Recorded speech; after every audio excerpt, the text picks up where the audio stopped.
What if ancient temples and modern cathedrals were built using the same hidden mathematical code to reach the divine? What if sacred spaces weren't designed by accident, but by a forgotten spiritual science? Have you ever walked into a cathedral and felt something shift inside you? Not just awe, something deeper, something you can't name, or stared at a mandala and felt your racing thoughts suddenly quiet. That's not coincidence. That's sacred geometry at work. For thousands of years, human beings across every continent, every culture, every faith tradition have been using mathematical patterns to build doorways to the transcendent. And here's what nobody tells you.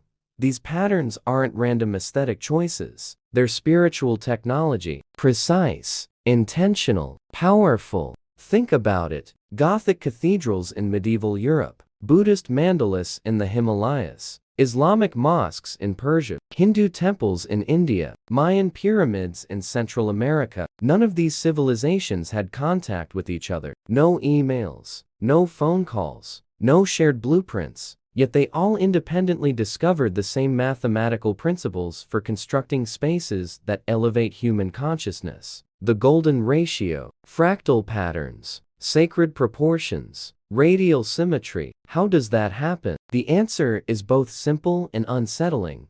They weren't inventing anything. They were remembering something. But this isn't the strangest part. Modern neuroscience has proven that certain geometric patterns trigger specific responses in your brain. Viewing symmetrical, proportionally balanced designs activates neural pathways associated with calm, focus, and even transcendent states. Your body physically responds to sacred geometry. It's not belief. It's biology. Your nervous system recognizes these patterns because they mirror the structure of reality itself. The spiral of galaxies, the branching of trees, the hexagonal perfection of snowflakes. You're wired to respond to divine mathematics because you're made of it. There's one detail almost no one notices. Every major spiritual tradition describes the divine using geometric metaphors. Circles representing eternity and wholeness. Triangles symbolizing trinity and balance. Spirals depicting evolution and cycles. Squares grounding the material world. These aren't just symbols. They're maps, instruction manuals. When ancient builders incorporated these shapes into sacred architecture,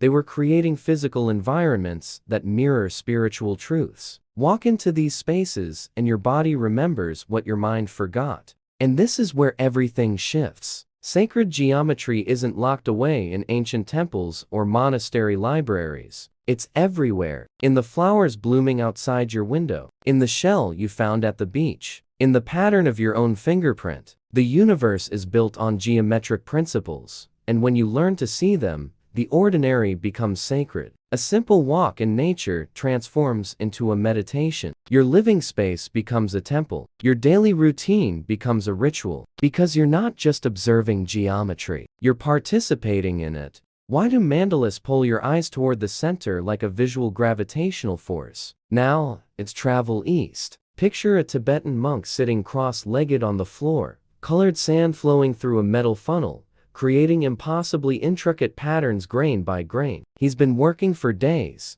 maybe weeks, on this single circular image. But he's not making art. He's constructing a cosmos. A mandala isn't decoration. It's a spiritual map, a meditation tool, a portal between the visible and invisible worlds. And the way it works is pure geometry. Every authentic mandala follows strict mathematical rules. Perfect radial symmetry, concentric circles expanding outward or spiraling inward, proportions that repeat at different scales, creating fractal-like structures. The outer rings represent the material world, filled with protective symbols and guardian figures. The middle layers symbolize stages of spiritual purification. And at the very center, emptiness, silence, the void that contains everything. When you look at a mandala, your eyes naturally follow this path from chaos to calm, from complexity to simplicity. That's not accident. That's architecture designed to guide consciousness.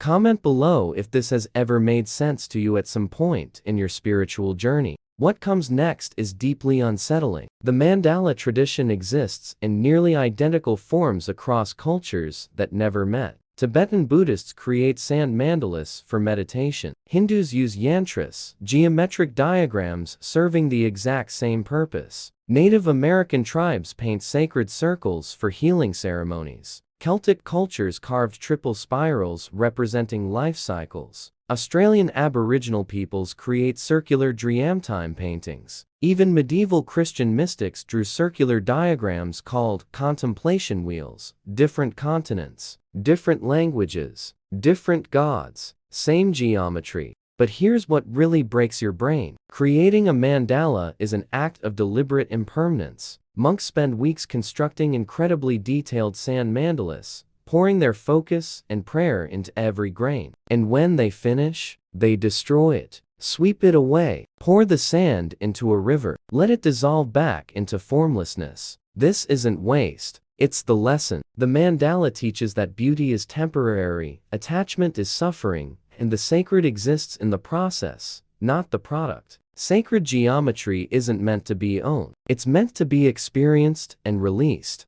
And this opens a door few dare to cross. Modern meditation apps now use digital mandalas because research proves they reduce stress and increase focus faster than other visual stimuli. Brain scans show that contemplating geometric patterns activates the same neural regions as deep meditation. Your brain doesn't just like these patterns. It CRAVs them, recognizes them, responds to them at a primal level. Because somewhere deep in your evolutionary memory, you know these shapes mean something. They point toward order and chaos, meaning and randomness, the divine hiding in plain sight. How did medieval builders encode cosmic mathematics into stone and stained glass? Now shift your attention westward. Step inside a Gothic cathedral. Chartres, Notre Dame, Westminster Abbey. What hits you first? The impossible height? The light filtering through stained glass? The way sound seems to hang in the air? None of this is random. Every measurement,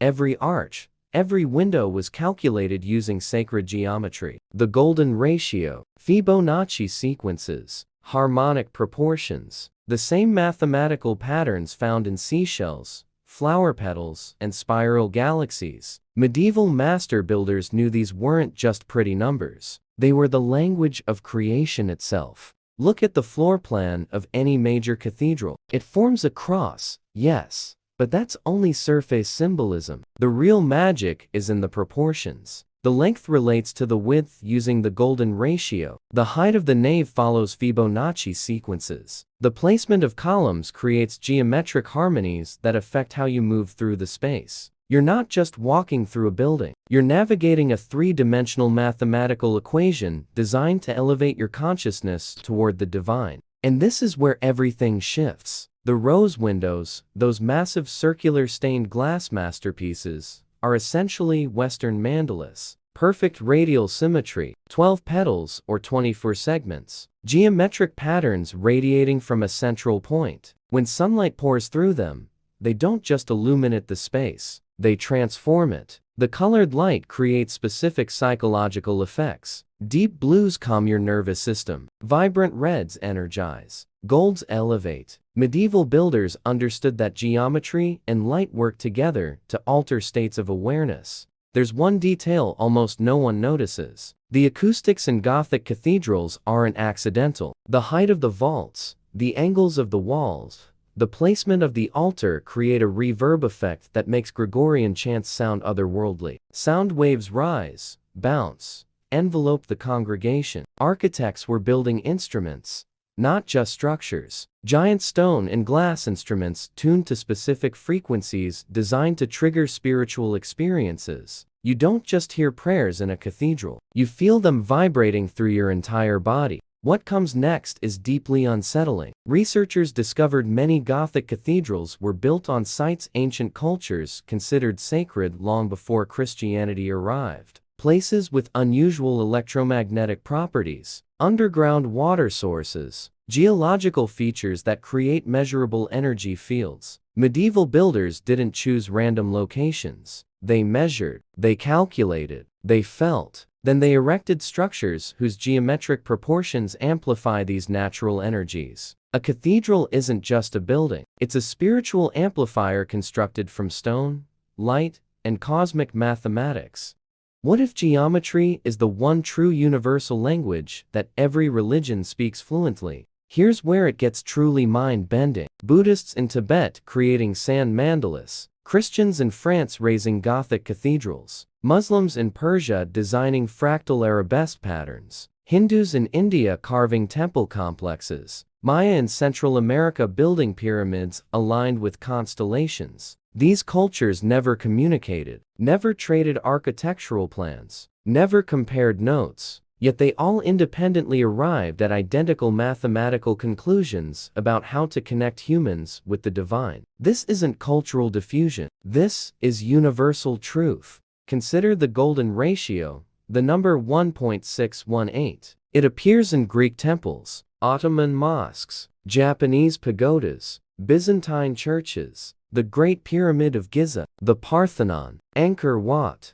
Stonehenge, civilizations separated by oceans and millennia, all using the same proportion. Why? Because they observed it everywhere in nature, in the spiral of seashells, in the branching of rivers, in the arrangement of seeds in a sunflower, in the proportions of the human body. When you build using the golden ratio, you're not imposing human ideas onto nature, you're aligning human creations with the underlying order of reality. And this opens a door that few dare to cross. What if sacred geometry is the actual language God speaks? Not Hebrew, not Arabic, not Sanskrit, but shapes, proportions, mathematical patterns that transcend culture, time, and belief systems. Buddhist mandalas and Christian rose windows say the same thing in the same tongue. Hindu temples and Gothic cathedrals follow the same divine grammar. Islamic mosques and Mayan pyramids obey the same cosmic syntax. Not because anyone copied anyone else,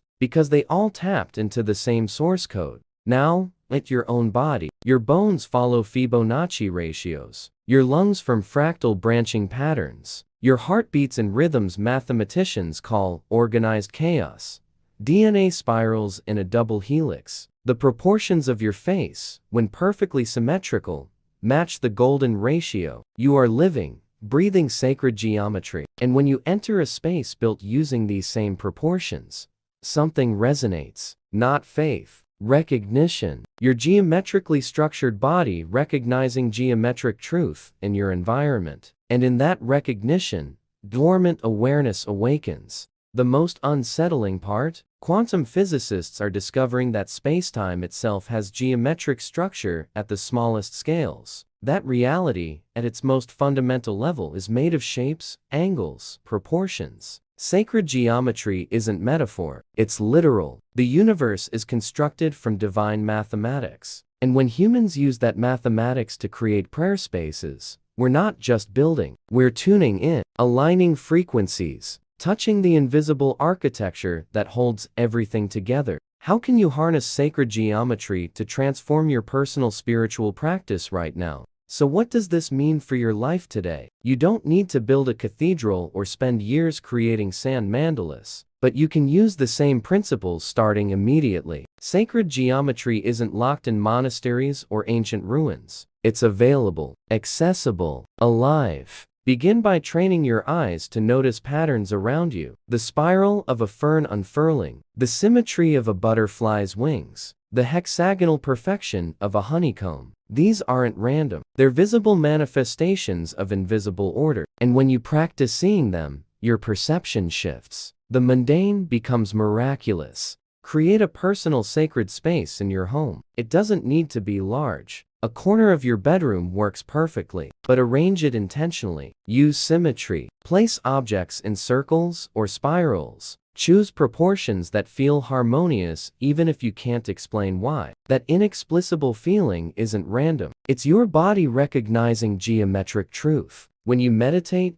pray, or simply breathe in this intentionally arranged space, you're activating the same principles that Tibetan monks and medieval architects have used for centuries. Work with mandalas directly, draw them, color them, or simply gaze at them, not as passive art, but as active meditation. Let your eyes follow the patterns from outer chaos to inner stillness. Feel your thoughts slow, your focus deepen. This is spiritual technology in action. Your consciousness being guided by sacred forms. And the most powerful part, you don't have to believe any of this. Just try it. The effects are real, measurable, transformative. Your nervous system responds whether you understand why or not. Visit sacred spaces with new awareness. Next time you enter a church, temple, mosque, or any house of worship, pay attention to the geometry, the arches, the domes, the proportions. Notice how the space makes you feel, how light moves, how sound behaves. You're not just visiting, you're being recalibrated by divine mathematics translated into stone, glass, and deliberate intention. Remember this, the most important cathedral you'll ever inhabit is your own body. The most significant mandala you'll ever create is your own life. Organize your choices, habits, and relationships with the same care ancient masters used to design sacred spaces. Seek balance, seek proportion, seek harmony, because when you align your life with principles of sacred geometry, you're not following rules, you're dancing with the cosmos. If this video expanded your mind, subscribe to this channel, hit the bell so you never miss what's coming next. Comment below which part hit you hardest, because some truths don't shout, they whisper to those ready to listen, and you just heard one.